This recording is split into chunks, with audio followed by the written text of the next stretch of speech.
Hey everybody, this is a video response to David McSoappy's 1-year anniversary contest. Congratulations on a year. I just found you recently, maybe a week, maybe 2 weeks ago.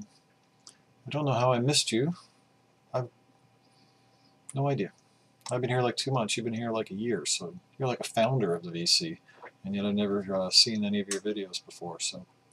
I discovered you watching somebody else's video who had was doing a response to this. So that's the great thing about these threads and contests and anniversary events and stuff is you get to find people you've missed, and you're showing stuff that I like. I mean, you're into jazz a lot. You're into the kind of jazz I like, the bop, hard bop kind of stuff. At least that's what I've seen you show so far. So. In one of your videos, we were talking in the comments about a Herbie Nichols trio. I actually nearly bought that record on eBay since then, but it went for like $182, so I had to step away from the computer. So you want us to recommend records. Now I see you showing jazz. I don't know what else you've shown. Like, I haven't worked my way through your back catalog, but I will eventually. So I don't know if you listen to other types of music, but I'm going to recommend a rock album. The album I'm going to recommend to you is Tales of Mystery and Imagination by the Alan Parsons Project. Tales of Mystery and Imagination, Edgar Allan Poe by the Alan Parsons Project. This is kind of a classic album. This was his very first album. He was like an assistant engineer or whatever on an Abbey Road, which is, you know, one of my favorite records. And then he was the engineer on Dark Side of the Moon, and was actually credited by the band with helping create some of the music. He was asked by Pink Floyd to come back and make Wish You Were Here, and he had declined and created his own project, the Alan Parsons Project.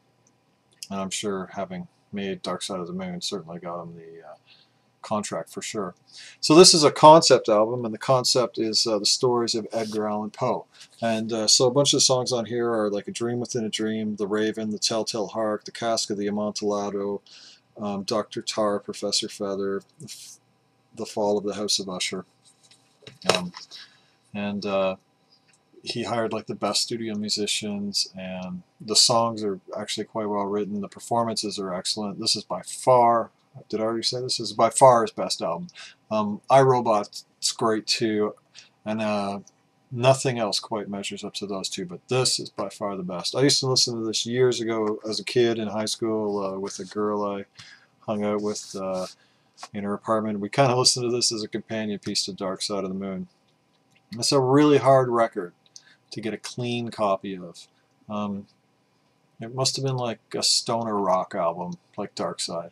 Because it's always kind of pooched and beat up, and you know, lots of grubby hands, lots of late nights, lots of parties. But if you can find a clean copy of this, grab it. I mean, it's cheap. This record is consistently $1 bin material, so just, you know, go through like 100 copies, and eventually you'll see one in there that's actually worth buying. So this is a Canadian first pressing. It's kind of similar to that Dark Side of the Moon motif, where the image, you can see where he was, they were definitely using that to help market the record.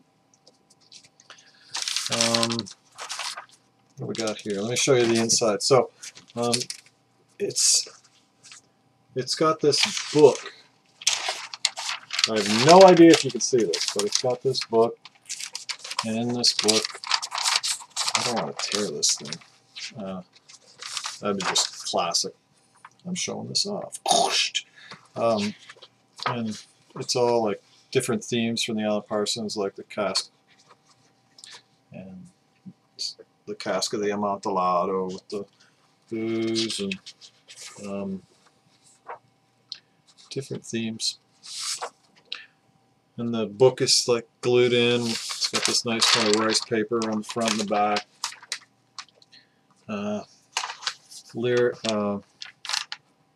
All the credits and everything. My pressing is Canadian. It's on 20th Century, Pressed by GRT in Canada. GRT was a label too. Pressed by GRT. There you go. This is a really nice pressing. I've been through a lot to find one that sounds really good. It was released so many times that it eventually got degraded. And that has like dash A in the stamper at the end of the production number, and then it brackets GRT inside the bracket. So if you're in Canada and you can find that pressing, you're pretty well bound to find a good sounding one. There's some really good pressings in the US too. Try and find the gatefold. Try and find the one with the booklet tipped in and attached. That's usually indicative of an early pressing.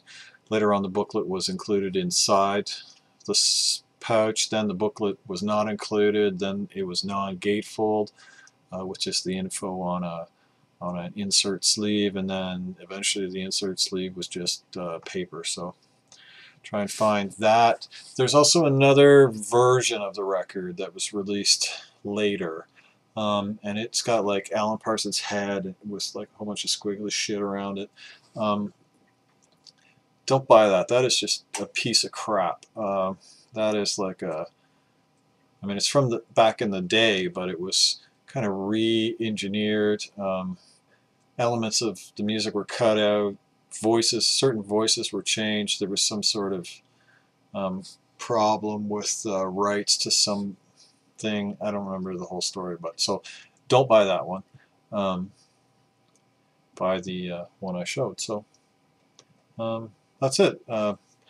Really looking forward to going through your videos and seeing all the great jazz that you're into, and hopefully finding some more things that I personally haven't been exposed to that way. And congratulations on a year. You seem like an awesome guy, and hopefully you have many more years to come. And have a great day and keep the record spinning.